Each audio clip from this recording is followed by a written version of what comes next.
Hello, good morning, and welcome to this discussion about vaccine confidence and COVID-19 vaccines in the United States. My name is Katherine Bliss, and I'm a senior fellow with the CSIS Global Health Policy Center. It's my pleasure to introduce this public session and work of the CSIS London School of Hygiene and Tropical Medicine high-level panel on vaccine confidence and misinformation. Now, I think many in the audience are familiar with the work of the CSIS Commission on Strengthening America's Health Security. In 2018, that commission convened a bipartisan group of senior experts on global health, national security, and US foreign policy to analyze gaps in US health security and health emergency preparedness, and to identify ways to strengthen international actions and collaborations to improve global health security. Much of the Commission's work was motivated by the understanding that protecting health overseas is an important element of protecting the health of Americans at home. One of the areas of keen interest for the Commission was vaccine hesitancy. In particular, the commissioners saw the worldwide increase in cases of vaccine-preventable diseases like measles, decreasing immunization coverage in the United States, and the circulation of misinformation about vaccines on social media and other channels, and worried that the American public was increasingly vulnerable to outbreaks of diseases that many communities had really forgotten about. The commissioners were particularly interested in the important role that misinformation and disinformation played in shaping public attitudes about immunizations and parents' decisions whether or not to immunize their children. In its final report, released last November, the Commission noted that finding ways to improve vaccine confidence should be a priority at the federal, state, and local levels. Over the next several months, which overlapped with the outbreak of COVID-19 and urgent work related to the development of vaccines to prevent it, the focus of follow-on efforts related to vaccine hesitancy and misinformation shifted to the domestic challenges within the pandemic context in the United States. And it led to the idea of what has become the CSIS London School of Hygiene and Tropical Medicine high-level panel on vaccine confidence and misinformation. In July, the panel co-chairs, Steve Morrison, Senior Vice President at CSIS and Director of the Global Health Policy Center, and Heidi Larson, Professor of Anthropology, Risk, and Decision Science, as well as the Director of the Vaccine Confidence Project at the London School, convened a bipartisan and international group of experts from public health, cybersecurity, public opinion research, and communications to assess the implications of misinformation and vaccine confidence for US national security within the COVID context. In October, the panel issued a call to action defining the problems of vaccine confidence and misinformation about vaccines as a national security threat. The call to action outlined 5 key recommendations. Let me briefly tell you about each one. So the first one is the rapid launch of an independent panel on vaccines and misinformation to assess the decline in popular trust in science and recommend concrete measures to be taken at the national, state, and local levels. The second relates to innovative approaches to reaching diverse and underserved populations with vaccines and other social services support, by integrating the delivery of COVID-19 vaccines into a broader platform of assistance, such as other kinds of healthcare, counseling, and referrals for housing or unemployment benefits. The third recommendation centered around pledges and actions by mainstream and digital media to proactively stop the spread of mis- and disinformation, and also to promote collaboration with health providers to amplify scientific content on those platforms. The fourth centered around activism by key social and economic sectors to initiate national dialogue about vaccines and empower people to make informed choices. And the fifth recommendation in the call to action centers around federal reform, including interagency leadership at the National Security Council and increased US support for global immunization partners to address the issues of immunization within the larger context of confidence around health and vaccines. Now that the call to action is out, we have initiated a series of public events to discuss the recommendations and hear input from other groups. This is the first of those meetings. Our conversation today will really focus on the first recommendation in the call to action. That is, the establishment of an independent review panel to assess the root causes of hesitancy around COVID-19 vaccines in the United States and to develop recommendations to address it in the diverse communities where it is manifested. In January and February, we'll host additional public meetings on each of the remaining 4 recommendations with a final report and public launch in April. To set the stage for the conversation, we'll hear first from Dr. Mollyann Brodie, Executive Vice President, Chief Operating Officer, and Executive Director of Public Opinion and Survey Research at the Kaiser Family Foundation, and a co-author of recent polling analysis in the Foundation's new COVID-19 vaccine monitor. The monitor's latest public opinion information was released yesterday, so is really hot off the press and couldn't be timelier when vaccines are being analyzed, authorized for emergency use, and distributed in many countries around the world, including now this week in the United States. And so at a moment when some media analysis groups are seeing tens of thousands of pieces of misinformation about vaccines circulating every week, the percentage of people willing to get a vaccine has risen, but there are considerable variations among demographic groups, as the monitor shows.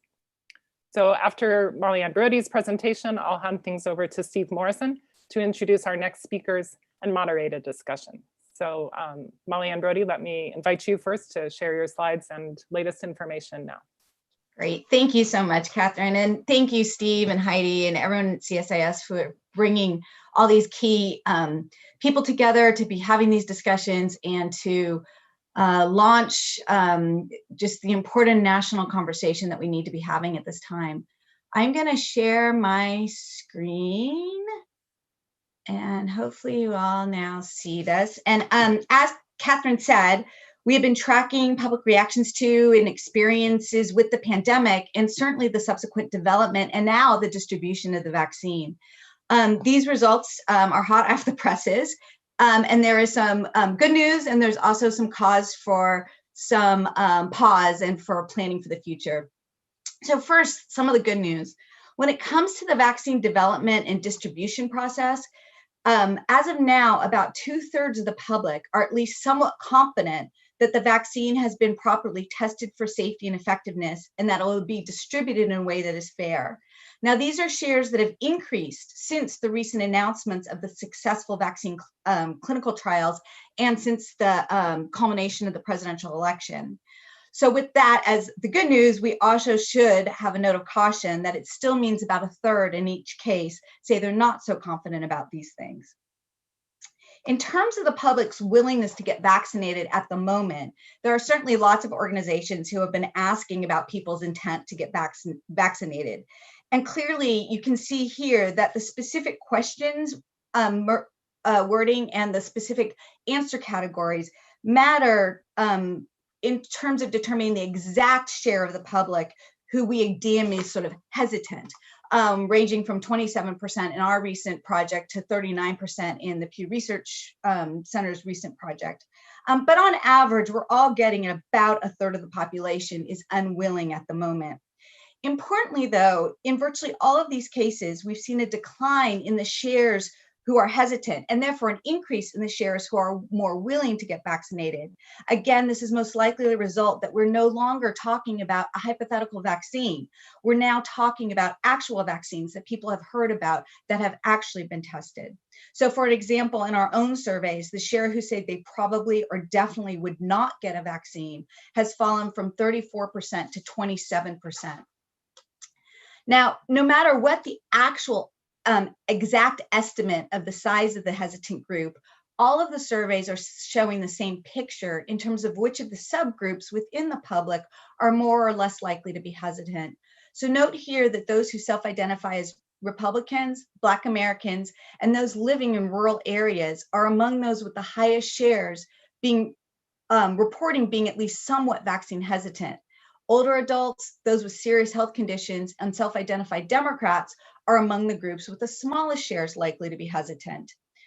When we go the step further and ask those who are hesitant why they feel this way, At the very top are some reasons that are perhaps easier to address with more information and outreach, like they're worried about possible side effects, or that the vaccine is new and they just want to wait and see how it's working for other people. Now, other reasons that rise to the top suggest a more complicated set of beliefs may be at play. For example, not trusting the government to make sure the vaccine is safe and effective, or addressing concerns that politics has played too much of a role in the vaccine development process. And as you might imagine, not everyone worries about the same things. For example, note here that a much larger share of Black adults who are hesitant say they're worried about the side effects and that they actually might get COVID-19 from the vaccine. Whereas a much larger share of Republicans who are hesitant, they say that they feel that way because the risks of COVID-19 have been exaggerated. Now, one thing that we've been very worried about is the focus on only the hesitant group. That leaves out virtually all of those who are kind of in a middle group who aren't absolutely certain that they would get a vaccine. We also believe that because it's such a dynamic situation, we imagine that folks are going to be moving in between these groups as we hear more. We've developed a way that we think allows us to look at all adults and look at how everyone sits on the question of vaccination, not just those who are hesitant. We find 4 groups that we think better describe where the American public is at any given moment. So first, there's one relatively large group, 34%, that is all for getting vaccine and they want it as soon as they can get it. The challenge for this group is going to be aligning their expectations with the actual distribution process. Next, the largest group, about 4 in 10, they're generally interested in getting the vaccine, but most of these people say they'll probably get it, although some in here say they probably won't get it. But this is the group that is likely to be the most heavily influenced by how the rollout goes and what they learn and what they hear about the vaccine's safety and side effects from their trusted sources and leaders. Next, there's a small group, 9%. These lean against vaccination, but they do say they'll get it if they're required to. Now, one challenge here is that it is made up disproportionately of those who are essential workers, those people who work outside their home and may be at highest risk for exposure. And lastly, there's the very resistant group, just 15% of adults, but a very tough to convince 15%. They don't plan on getting vaccinated, even if it was deemed safe, effective, and free. Luckily, we may have the longest to further study and think about how to connect with these individuals, as they tend to be younger and healthier, so they won't be the first in line. So where does this leave us at the moment? I think we have to remember that this is a very dynamic situation. Real life events and announcements are impacting public's reactions. We expect this to continue, and misinformation spread intentionally or unintentionally is a real problem. Furthermore, how the distribution process goes and whether people feel like it is fair to them is going to matter a lot to the overall state of people's views. The other thing to remember is that this hesitant group is not monolithic. And at the moment, the largest share really just wants a chance to wait and see what happens to those who take the vaccine ahead of them.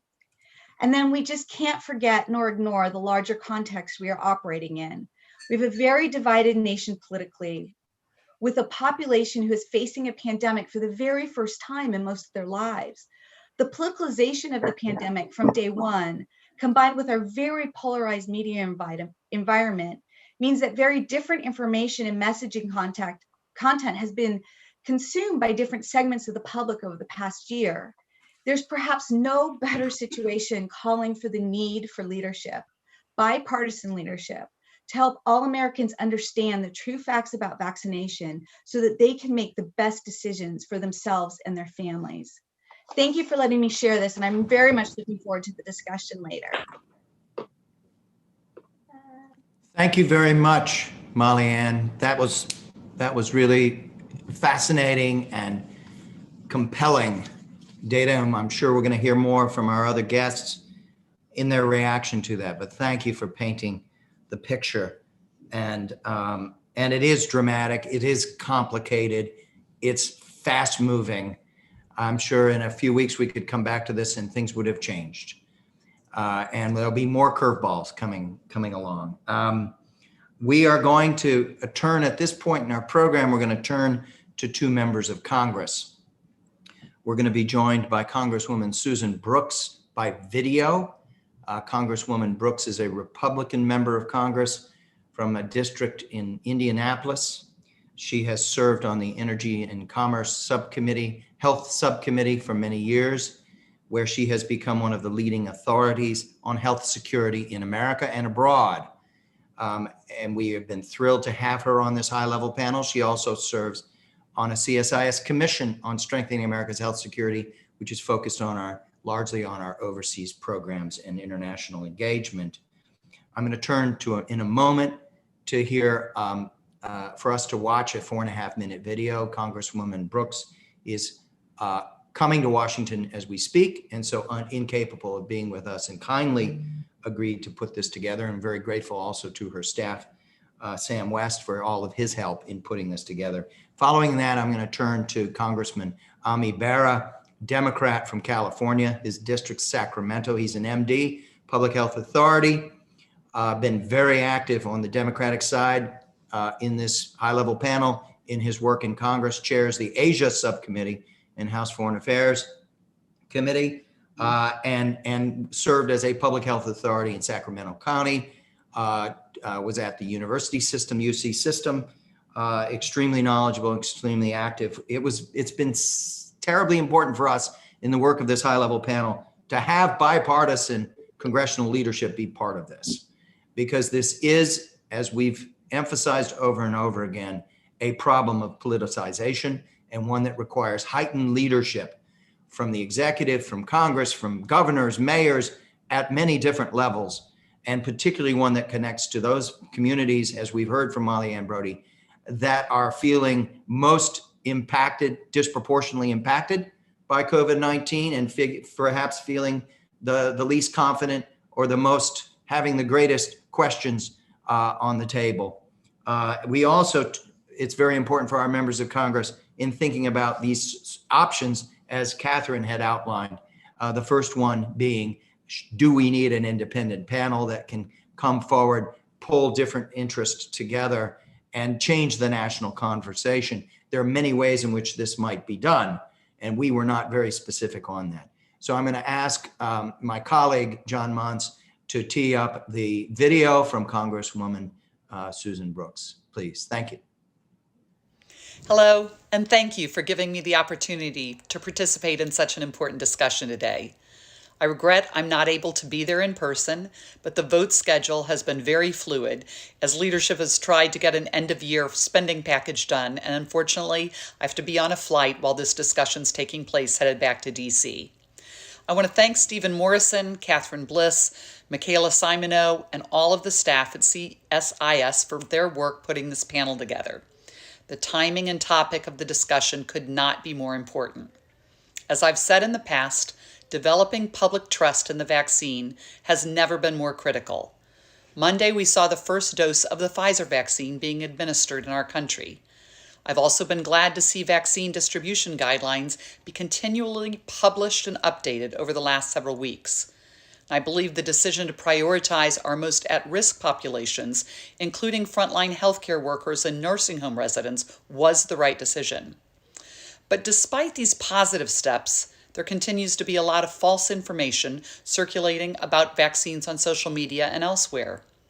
I've also heard from many individuals who don't understand the importance of getting a vaccine.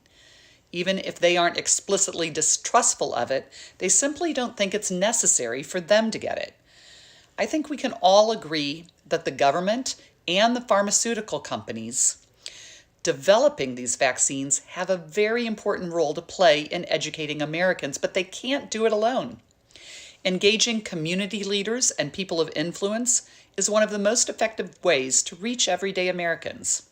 Whether it's athletes, TV and movie stars, even social media influencers, they're all well positioned to reach audiences in a way that government simply cannot. And as always, bipartisanship must always be at the center of national security discussions. Make no mistake, biodefense is absolutely a matter of national security.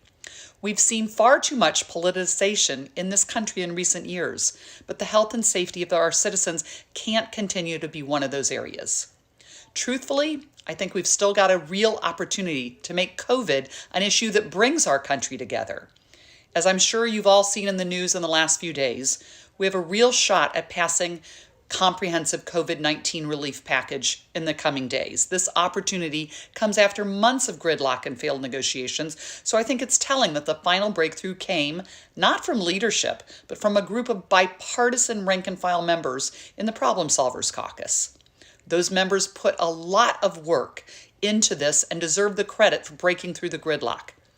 Just as importantly, they serve as an excellent example of how good faith bipartisan discussions can produce results that partisanship and finger pointing simply can't.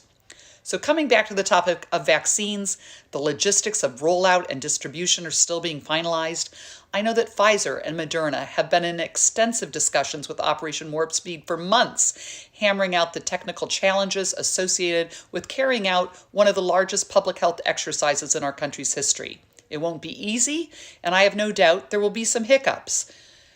But there is no one better suited to handle this monumental task than the people at these innovative companies in collaboration with the absolute professionals at Operation Warp Speed. CDC, FDA, ASPR, DOD, and many others. The president has assembled the very best team possible, and it's up to us to give this team the space and support they need to do their jobs. As a final note, I want to re-emphasize how important it is that all Americans have confidence in their healthcare system. More than just technical logistics and statistics data, Americans need to know that their doctors and nurses are absolutely committed to protecting their health and that the decisions on how, when, to whom the vaccine is being distributed are being made by individuals who have been empowered to follow the science and make the best decisions possible for the good of the American people. I hope these comments have been helpful for you all for your continued discussion. I apologize for not being able to participate live, but I sincerely look forward to hearing the results of the discussion. Stay healthy and well. Thank you, Congresswoman Brooks, for that presentation, set of remarks. I want to thank, on behalf of the high-level panel, I also want to thank Congressman Bera's staff, Colleen Nguyen and Ryan Uyehara, who've been so helpful to us over several years now in support and guidance as we've moved ahead. Congressman Bera, thanks so much for joining us. I know it's early there. Both you and Mollyann Brodie are up early to be with us, and we appreciate that. I'm going to turn the floor over to you. Please share with us your thoughts on these big topics. Great. Thanks, Steve and Katherine and the whole team at CSIS and the London School for your continued work on this important issue. In addition, I just want to thank and recognize my colleague, Susan Brooks, who has chosen to retire. And she was my classmate and we came to Congress together, but I'm glad that she's chosen to continue to do work on this important issue and stay engaged. Looking at it from the congressional perspective, there's a lot to learn. And obviously the United States has performed more poorly than just about any other nation in dealing with this pandemic. And, as we look forward, we also have to look back and understand, where we missed on our messaging, reaching out to populations on just wearing simple, public health measures like wearing a face mask, a face covering, because I think that also then will help inform how we look forward in terms of our messaging and reaching to communities on vaccination and getting to that critical herd immunity. Here in my own district, my home institution, UC Davis, received the vaccine yesterday and has started vaccinating folks. And you do feel, as Mollyann showed in some of her data, that as the vaccine is getting out there, public opinion is changing a little bit, and folks are becoming more receptive to the vaccine. That said, we also know, in some of our pre-COVID vaccination fights here in Sacramento, where we were at the heart of some of this legislation around school-based vaccinations, there is a hardcore group that is going to be very hard to reach, and we'll have to think about how we get to that.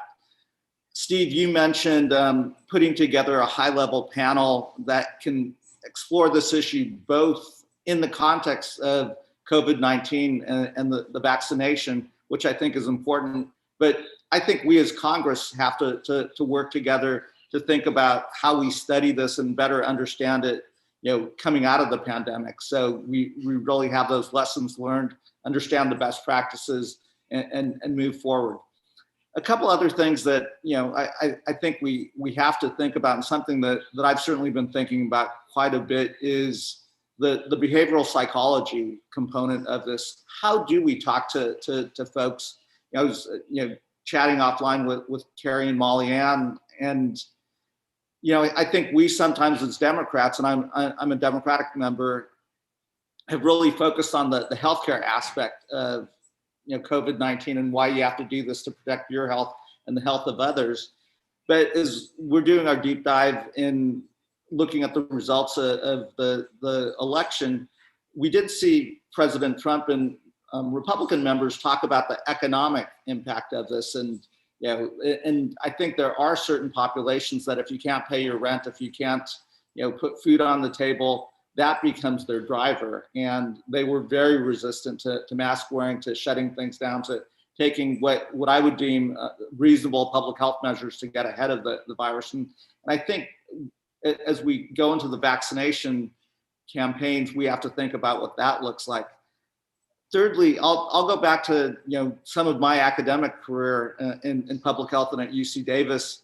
I once had a grant to try to increase breast cancer screening rates in some of the harder to reach populations. And one thing we did was use a promotora model, which is really going into those communities that were harder to reach, as opposed to my coming as an academic and saying, here's what you need to do. We looked for trusted leaders in those communities, trained them up, gave them the information, and allowed them to deliver the message. And that really has shown in many studies to be an effective way to get a public health message out. So it's not an external person coming into a community to say, hey, here's what you need to do.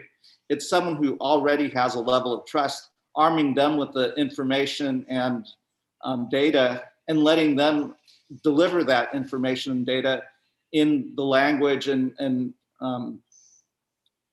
the methods that work within those communities. And that's often a trusted faith leader, or someone who is trusted within the school system, et cetera.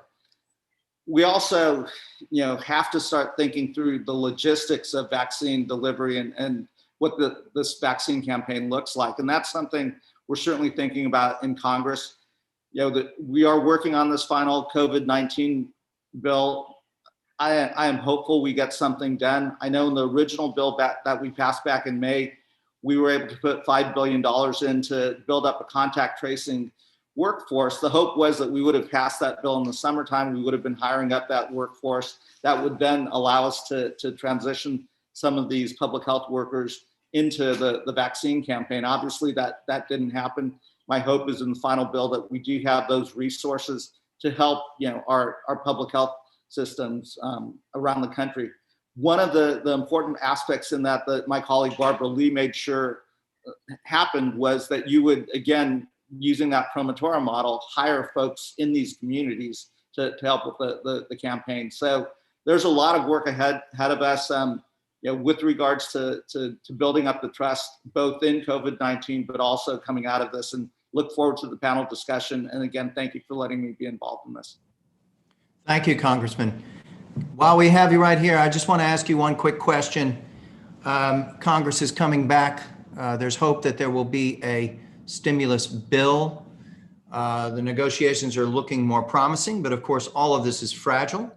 But we have had a more promising set of turns and reports of late.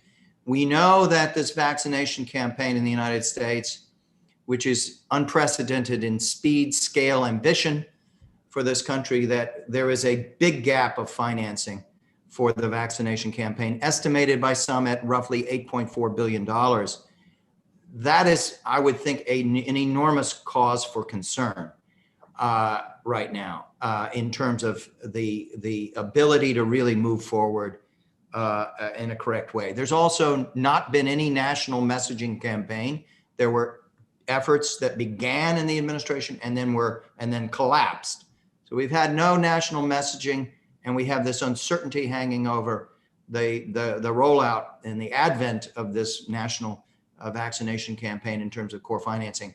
Are some of these issues, is particularly the financing gap, being treated in the stimulus bill?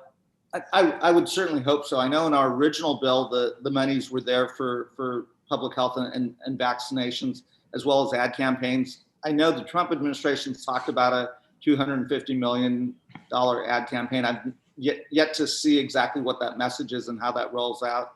I know the Ad Council has talked about also some public health messaging. When you're talking about $8 billion, we're talking about a $900 billion COVID-19 relief package potentially. So that $8 billion is the right investment to help us get the economy open, to recover, to beat COVID-19. So I think it's a drop in the bucket in this unprecedented time, and I would hope it's in the final package. Thank you. One other comment before we turn to Cary Funk for her remarks. There was a big story today, front page of the Washington Post, and the question that it raises, which I think we'll come back to you, Congressman, to talk about this in the course of our conversation. The question that's raised is, what position will the majority of Republicans take on vis-a-vis the vaccinations? And will this issue be depoliticized or de-weaponized as a matter, or will it go the way that masking has gone and become more politicized as we move forward? This seems to be a very fundamental and pivotal question for the future as to where we're heading in this period of time. And I'd like to come back. This question, it does address, I think, one of the biggest points that Mollyann made, and as her third big takeaway, which is we have to have leadership on a bipartisan basis to address these divisions and forestall that sort of outcome that is really hanging out there as to which direction are we going to go on this. We're joined today also by Cary Funk, Director of Science and Society Research at the Pew Research Center. Cary, you've been extremely generous to us in the work of this high-level panel, and we're very grateful to you. And we're grateful that you could be with us today to share your thoughts in this fast-moving picture and the insights that your organization and your leadership brings to this. Tell us what you're seeing and what more you want to add to what we've heard from the excellent presentation from Mollyann Brodie at Kaiser Family Foundation. Sure. Thank you for having me here today. I think I want to just underscore some of the things that Molly said from surveys from the Kaiser Family Foundation, and we see this across public polls, including Pew Research Center, that there's really a core group of Americans that appears ready to be vaccinated. They're really not going to move off of that position, and there's really a core group that appears quite resistant. I want to focus on the middle because they make up anywhere from 40 to 60% of Americans. They have what I would say are more of a soft orientation, either towards being vaccinated or being hesitant about being vaccinated. So this is the key group, because if we're going to reach these threshold levels to have collective health benefits, we need to be thinking about this middle group. Right now, they are, I think, in flux. They can be moved either direction, and that's part of why we're seeing our public polls go up and down. I want to underscore one thing that I really took away from our most recent Pew Research Center survey is we saw that those people in the middle with this soft orientation, most of them said they would be uncomfortable being among the first people vaccinated.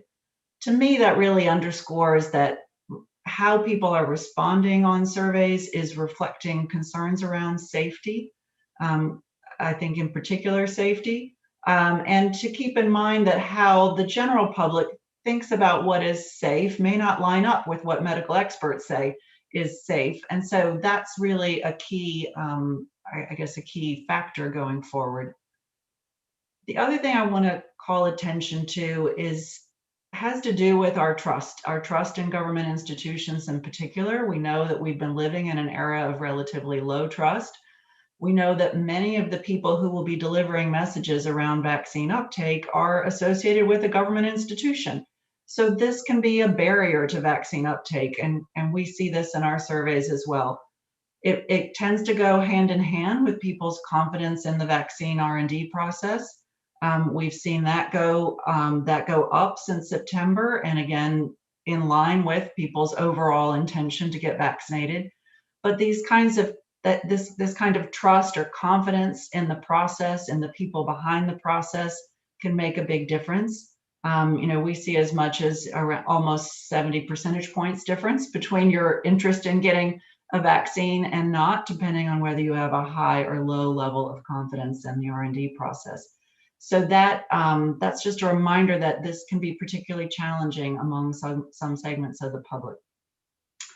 And then, I want to just come back to the issues of our political divisions. Certainly the election highlighted our deep political divides that have been there for some time, and the deep political divisions that arose over the handling of the coronavirus outbreak has really been a hallmark of that story. But one of the things we wanted to do was kind of look beyond politics to what's driving these kinds of divisions.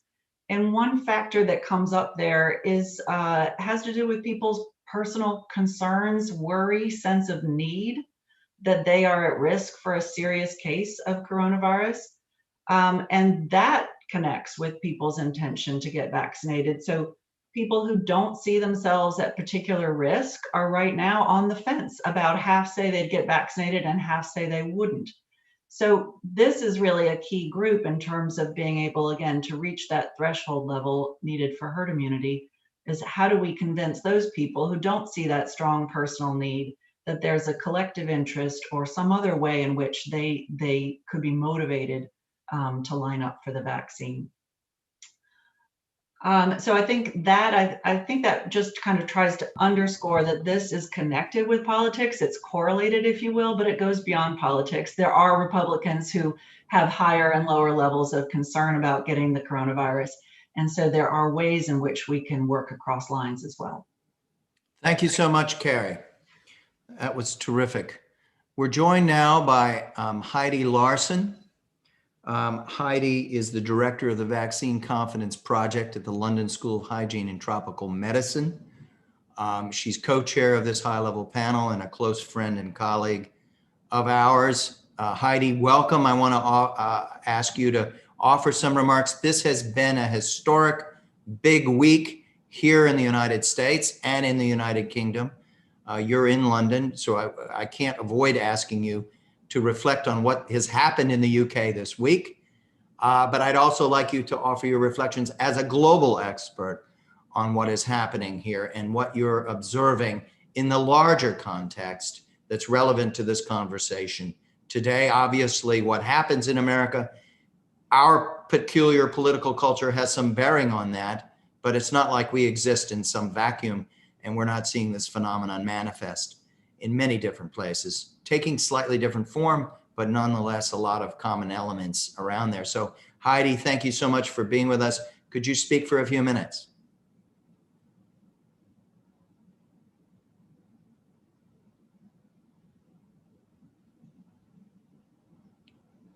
Are we having a connectivity problem? No, it's a muting problem. Okay. Hi, Heidi. I was carefully respecting the other speakers, who I hugely respect. I follow both Mollyann and Cary's work closely. It really matters to us because it's a huge landscape, and the more we can learn from each other, the better. And I have to say, the U.S. situation aside, I mean, there's the clear, party divide in some of the sentiments, but a lot of the other phenomena are not dissimilar to what's going on in the rest of the world. Certainly, the change, the kind of fluctuation in public sentiment. It's been a mix of things. We've seen, for instance, in the UK, which is not dissimilar to some of our sampling globally. In May, there was actually only 7% of the UK said they would definitely not take the vaccine. That went up to 17% in September. And then it started to dip a bit and a little more enthusiasm, not unlike the US.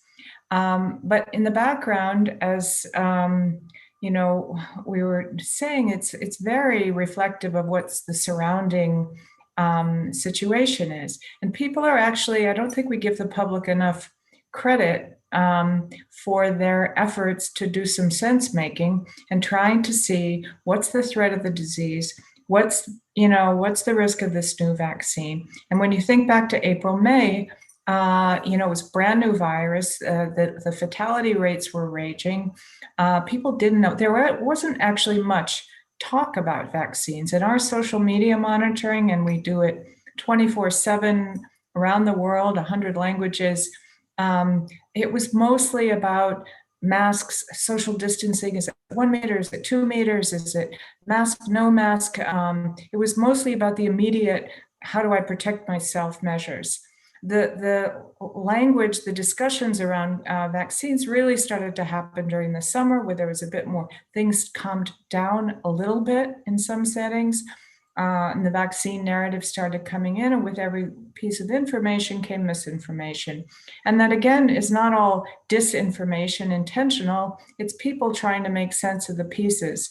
And a bit feeling like, well, maybe I'll be okay. I don't really need to be the first one in line. I think we need to do a better job to remind people they will not be the first one in line. There are hundreds of thousands of people around the planet who have taken these vaccines. We cannot not remind people that you're not getting it now because you're first in line. You're getting it now because of hundreds of thousands of people around the planet have put themselves forward to have the opportunity to get these vaccines. And that's why you're getting it now, because it's had this, the willingness of all these other people. Because otherwise it makes like, first flag on the moon, and it's not. If you go to the other side of the moon, there's a lot of people there, just a bad analogy, but you know what I mean? This kind of, you've got the issues in the US, which is the other, my real home. And then here we've got Brexit, which is no prettier, in the sense of uncertainty and tension and polarization. But these things do weigh in, and people are hyper anxious. But I have to say, Cary, your point, which is really important about personal worries, concerns, and needs. The other thing that's come a lot more up in discussions is the issue of, will it be mandated? Will I be forced to take it? And I think that's something that, we've got to develop the narrative on. It's not going to be a population-wide mandate because, one, we don't have enough vaccines and the system is not prepared to deliver. So you can't require something you're not prepared to deliver on equitably. But what we might see is certain situation requirements in certain workplaces, hospital settings, daycare centers. Some airlines like Qantas have said you can come on board if you've been vaccinated. I've been reading some sports events, concerts, going to Hajj. If you're a pilgrim going to Hajj, you already need to take 3 vaccines, and they'll probably add COVID as a 4th. So I think we need to think about it in terms of settings. Don't get anxious about it being required. There may be more of an issue of enough people not, there not being enough vaccines for the people who want them. Thanks so much, Heidi. We are going to, if it's okay with our speakers, we're going to go a few minutes over beyond the hour, if that's okay. Congressman, I hope that works in your schedule if you need to depart. Okay. So we want to turn our conversation in a few minutes to this question around the independent panel. I have a number of questions that I want to follow up on, but we've had a lot of ideas put on the table here, and I want to do a quick round and hear the reactions. And I'm going to start with Mollyann and Cary and Katherine and Congressman Bera to just sort of respond to sort of this very rich array of observations around where we are right now and how do we make sense of this current situation. Mollyann? Yeah, I think Heidi used the right word. It's just respect people, like respect them where they are. They've had, it's a first pandemic for most of us. You never experienced something like this before. There's a lot of competing needs and issues going on in people's lives as they struggle with this decision making, and they are trying to sense make, right? And they are trying to do figure out what is best for them and their family. And I think it's leadership's job and public health communicators' jobs and the rest of our jobs to try to help them make those best choices for their family. I had shared offline, I have a cousin who is starting to get the information. Her and her friends are hearing that, the vaccine may cause infertility, which I think is a common fear mongering attempt, but they're not intentionally spreading that. But it's up to all of us and to help her and her friends recognize you won't be first in line. You're getting it way down in the path. You're healthy, you're young, and a lot more information will come out. And everything we know so far about the vaccine is blah, blah, blah, blah. And so it's really respecting people where they are and meeting them with the information that they need to make the best decisions for their families. Thank you, Mollyann. Catherine Bliss. Thanks, Steve. Just two quick points. I mean, one is that, both Mollyann and Cary and Heidi, have all pointed out that there's, even within the divisions, the numbers in terms of percentages or different, components of the population who may be willing or are still on the fence about taking vaccines, there's still quite a bit of nuance within those groups. And those feelings and understandings are historically rooted in experience and and are in some cases related to diasporas and much larger connections with global conversations that go back many years. So I think it's both important to understand those and bring those histories and that experience to light. And the second, it's just really around this kind of what has been framed as a discussion, values of, I value the health of the community versus, I value my freedom and my individual choice. And I think what everyone has said here, about making sure that information is provided to diverse groups in ways that are meaningful and that different groups are listened to and understood, but that information is provided in a way that people can make an informed choice and make the choice that is best for them is very important. Thank you very much. I'd like to ask Cary to offer her thoughts on what we've just covered.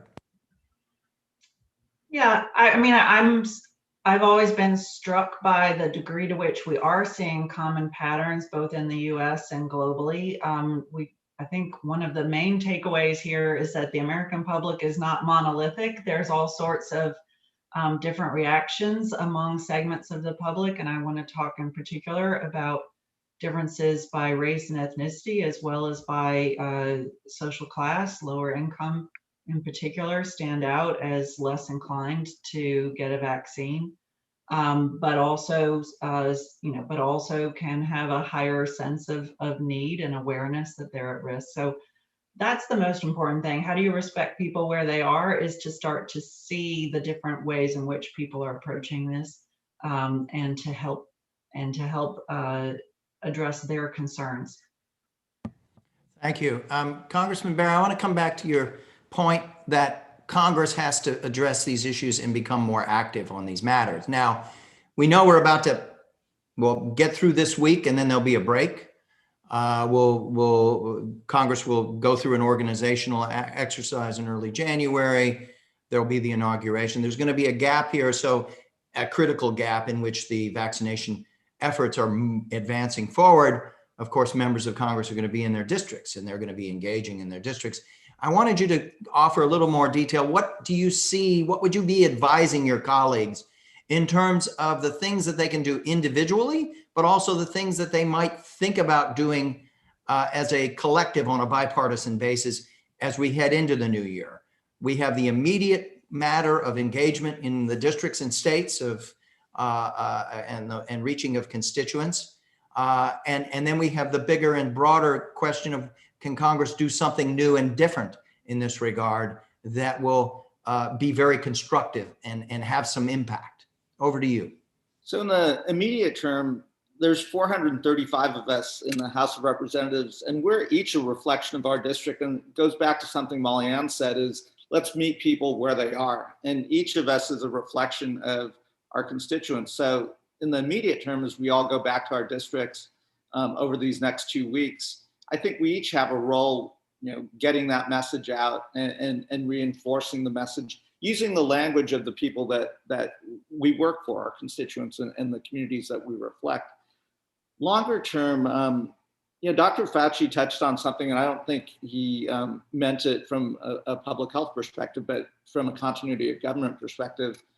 Certainly President-elect Biden and Vice President-elect Harris getting their vaccinations publicly will mean a lot. But I think President Trump getting a vaccine in a nationally televised way could be one of the most important things that could help us with this campaign.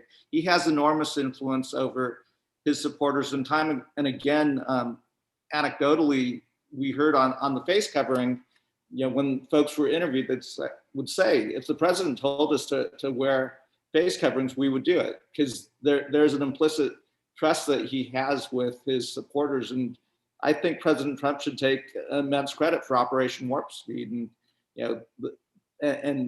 go out there. So we're watching pretty clousely how he talks about the vaccine and the messaging. And thus far, he hasn't put out any negative messages. And again, I would encourage the president to take credit for this and get that vaccine to protect his own health, but also to send a message. Longer term, I think we really do have to, as mentioned earlier, kind of take a look back and understand, how we ended up where we are, but then also, maybe engage the national academies and others to put together a coalition, including those groups that are really hard to reach, that really are hardcore vaccine hesitancy, and try to understand this. And then, we also, it's not just disinformation around the vaccine or around COVID-19. This is going to be a long-term effort around, multiple areas. And, how do we as Congress think through what this looks like, balancing freedom of expression, but also understanding, in the age of the internet and so forth, getting accurate information out there is hugely important. And we see that in the midst of this pandemic. So that's going to be a major challenge and something that we really do have to tackle. Thank you. I mean, it strikes me when you look at the data that was presented today and beforehand, we have a partisan problem. We have a much heavier problem on the Republican side here. We have a problem with communities where the disparities in the burden has been so asymmetric. And we're talking about the Black community, the Latinx community, the Native American and other indigenous communities. So when you look at Congress, you say, what can Congress do in this particular moment in time if it's going to become more active, more vocal, more forward-leaning in messaging? I would think that an appeal to the leadership ranks of the Republican Party to join hands with leadership on the Democratic side to be expressing themselves publicly to the nation on the value of vaccines and the need would be enormously important, as would expressions by the Congressional Black Caucus or the Congressional Hispanic Caucus and those leaders of the Native American populations. What's your thoughts on, what's your reaction to that? Absolutely. And going back to the Washington Post story, I think the vast majority of Republicans are, as Susan said in her tape comments, are going to embrace the vaccine and encourage vaccine uptake. And you saw that with how Leader McConnell addressed wearing face coverings in the Senate. I don't think it was ever an issue on his end. So I do think, not every Republican member, but I do think we all have a role.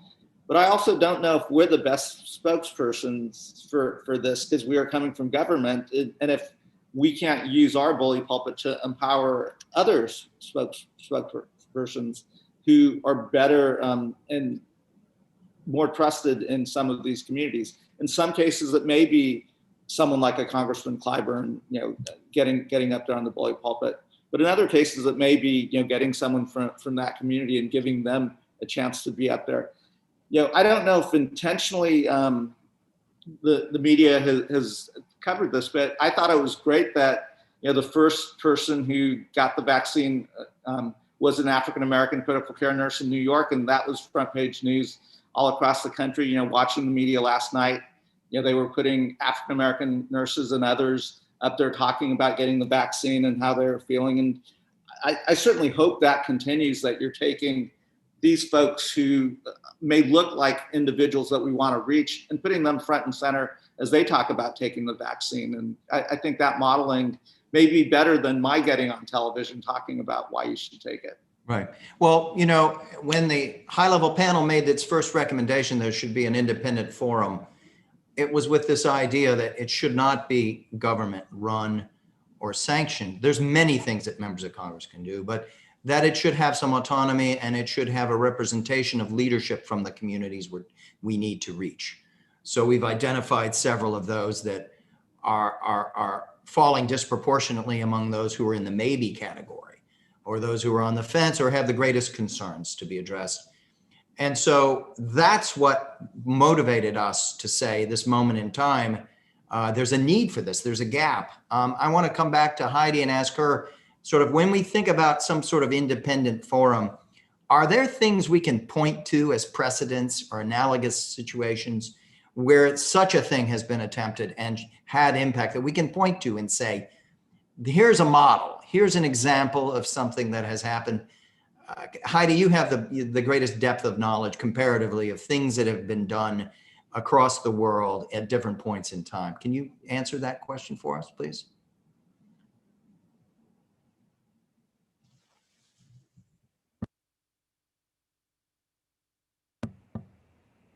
I think you're on mute. If I understand the question clearly, we absolutely need, I think, an independent forum. But I think there's a role for everyone here. And I think, using this pause to go back to constituencies is also crucially important because they're, as Cary said, and also was reflected in Molly's work, we have a really heterogeneous population. They may look like we have two populations right now, but we don't. And I think that we need a multiplicity. This is where the anti-vaccine groups are getting so much traction. We've got maybe, let's say, 100,000 anti and 1 million or 2 pro. But those anti, which is much more homogenous, one a major entity, same messages, same tone. And then you've got the smaller groups, they splinter into, 40 different groups appealing to different sentiments, different trust versions. I'm sure that there are people that, if Ami goes to, they'll be there for him, they'll listen. And then because you wouldn't be in the seat you're in if you didn't have those people behind you. So who you can influence. And I think there's a whole mix of, so we need the independents, we need religious leaders, we need community leaders. So I think we should try to think of a bit of a portfolio of approaches. But I do agree that for the particular initiative that we're talking about, what we don't have is this kind of independent reinforcing, but bringing in some different voices to the table moving forward. But Heidi, can we point to examples where there have been fora launched in a similar setting that have been successcul? Are there models we can point to? To me, one of the most impressive and effective ones is the Independent Monitoring Board for Polio. Because the polio eradication initiative was a huge global effort, but to those who felt marginalized or were distrusting of this massive global entity, seeming to be run out of Geneva, or even, I talked to some people in Kano State in northern Nigeria who said, they sent the Rotary up here. Do they know who we are? Rotary's Lagos. We don't have businessmen up in Kano State. So, even that kind of, the Independent Monitoring Board is an independent body that reviews the global initiative.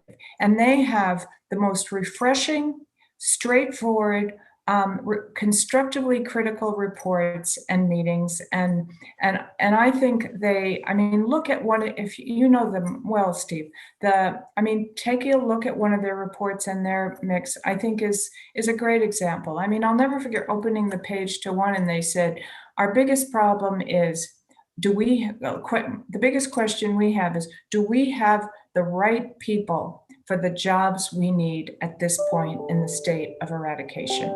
And they were particularly talking about exactly what we're at: human security, geopolitical issues. For this last mile with polio, like we're going to face with COVID, we're on the border of Pakistan and Afghanistan. We're in the Gulf. We're in Boko Haram. This needs a different mix of players, but IMB was right there to call that out before we got there. Thank you. Thank you. I want to ask Mollyann and Cary and Katherine, your thoughts on if we agree that we need an independent forum of, and it may not be a single forum, it could be a multitude of forums. It could be organized regionally or by state, it could be national. What would you point to as when someone says, hey, look, we got a lot of urgent business to do right now. We don't have a lot of luxury of time and effort and energy to launch off in this way. Let's just focus on what we need to do. What would your response be to that? And what would you point to, Mollyann? There's a lot to do. We're just at the beginning. And, I think it's going to take a multitude of groups. I think what I would point to is this big middle group, as Cary's defined it, or as we've said, the sort of wait and see group, being very focused on how much heterogeneity there is within that group, and getting people who can speak to all of those concerns and be helping to provide the information that's necessary. One thing here, we have to remember that healthcare providers, individuals, own trusted healthcare providers, and their own physicians and doctors are people's number one sources.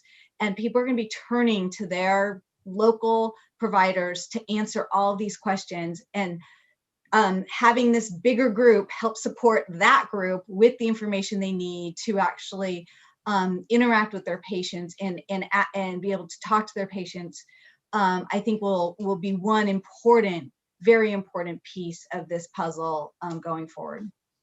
Thank you, Cary. Yeah, I think that these efforts will be reinforcing each other, and that's part of why they're important. Certainly, when we've asked people about what will drive your sense of trust in research findings, that sense of having an independent review is something that people say, yes, that increases my sense of confidence or trust in the findings. So I think that's one important piece. It can help drive trust among the public at large. It can help drive trust among healthcare providers who then pass that on. So these things can be reinforcing, and they each have a place to play. Thank you. Katherine, your thoughts?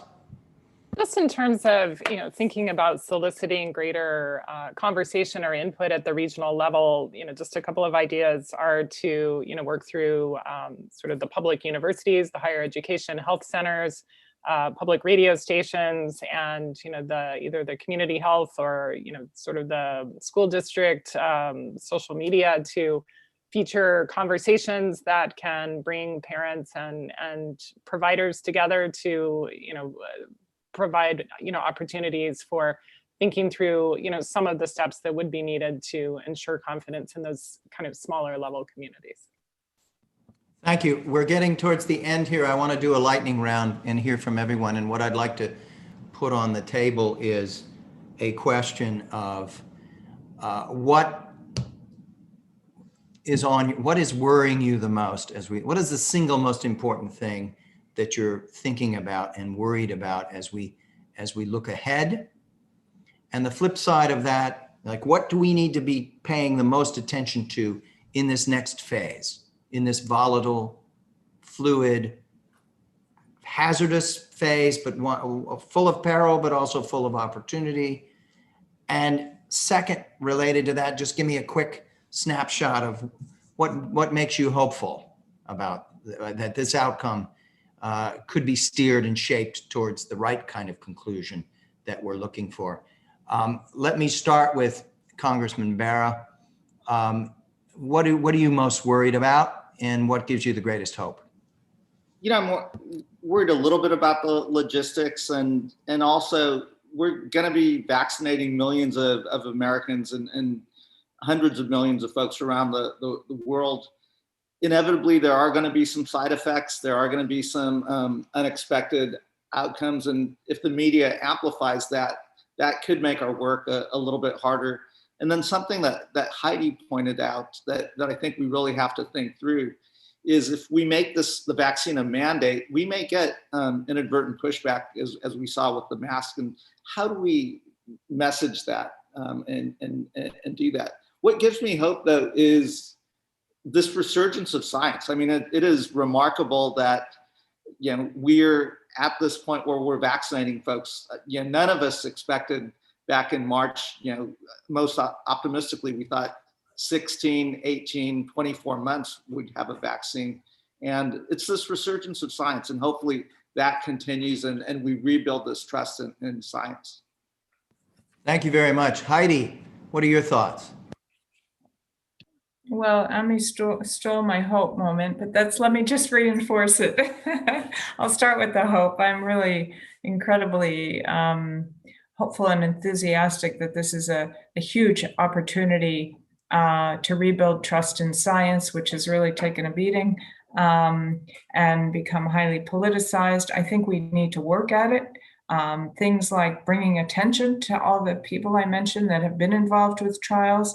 And also, never before probably in the history of vaccines, has the public ever been so exposed to how vaccines are developed, to the process. We should use this opportunity. It's been one thing that's been missing. They hear about things when they're told to go get it. And they'll take you the risks and whatever, but this is helping. We should use this opportunity to bring people along. What am I most worried about? The safety. I'm worried about it, not in the sense of, not that I'm worried about some big safety event. I'm worried about a coincidental issue that gets, too much amplification by those who want to create a problem. And I am concerned that we're ready for that. And I think that's where we need to invest some time now. Let's walk through what could happen and let's get ready, because let's just assume at some point with the millions of people we're going to vaccinate, just by the numbers, somebody's going to have a problem, a big problem. And we need to get ahead of that and be ready for it now. Thank you so much. I'm going to ask Katherine, then Cary, and then Mollyann. You're gonna do the benediction here for today. Katherine. So in terms of concerns, I mean, this panel and this discussion has really focused on the domestic issues and, the fact that we're at this amazing point, this week where several countries, many of them high income countries, are really, rolling out the vaccines, at this moment. And I really do hope that within the United States, we can, to some extent align our domestic and international engagement on these issues and really find a way to better support some of the international work around the vaccines, COVAX and others. In terms of opportunities, I think I would echo what's been said. I mean, here we are in this major rollout, and it really is an opportunity to kind of reset or reignite the conversation around immunizations, from the community, state, and federal levels, and perhaps not only find ways to stimulate confidence around the COVID-19 vaccines, but the immunization project more generally. Thank you, Cary. I think, much of the conversation today really has to do with people's attitudes, their orientations, their thoughts. And the next challenges really have to do with behaviors and driving that intention into actually getting vaccinated. And we haven't really had a chance to touch on that. So there's logistics involved in that, but there's also inertia.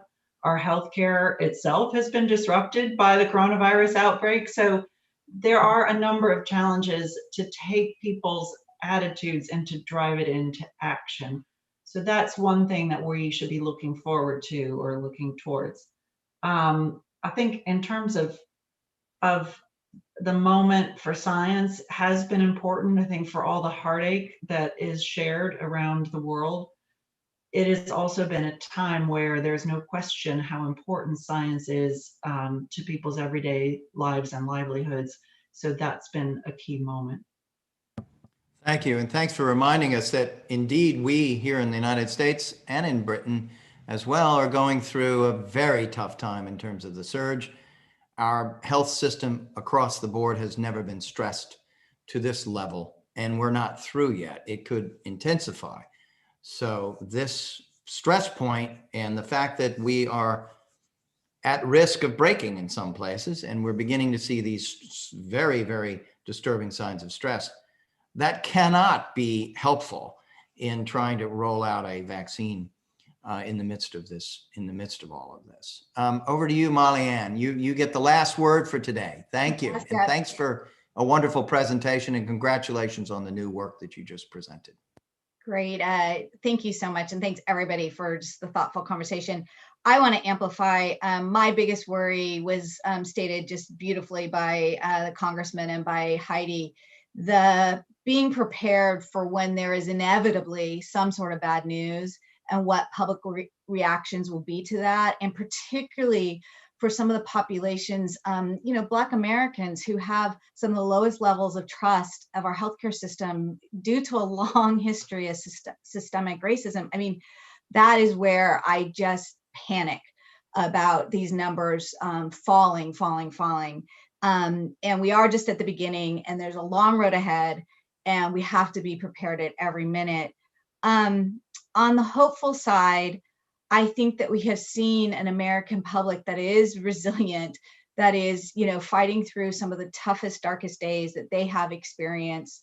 And we see it in the responses. We're seeing it in how engaged people are. We're seeing it really in how passionate people are, no matter what side of this vaccine issue they're on. And so we really, we have a very heterogeneity. I can't say the word. We have a very diverse population who are all experiencing a very similar crisis. And I think that the way and the resilience and the fact that, we still have law and order and people are still getting up and doing their jobs and kids are trying to get, educated, I think really is what we can base our hope on. The American public has the will and the fortitude to continue to get through this. And with some proper leadership and a lot of good public health messaging, this will end. Thank you so much. I want to offer special thanks to our staff, our colleagues. Michaela Simoneau and John Montz worked very assiduously to make this possible here today, and things turned out just beautifully. And I also want to thank everyone on the audience that has joined us, and for your patience and for allowing us to go a few minutes over time here. And I want to close by just thanking the speakers that have been with us here today. It's so impressive, the knowledge and expertise, the exceptional knowledge and expertise that you bring to this matter. This has been an exceptionally rich conversation and very focused, and I'm sure that it will be enjoyed and is being enjoyed by those who've tuned in with us, but also your commitment and your leadership in all of the different roles that you play is terribly important in this response. And we're all in your debt for the leadership and commitment that you bring to this task. It's clearly something that is very personalized for all of you. So on that note, I just want to thank you, and I want to thank everybody for joining us. Stay tuned. We'll be back to you with our next step as we get into the new year. Have a safe and joyous holiday. Thank you.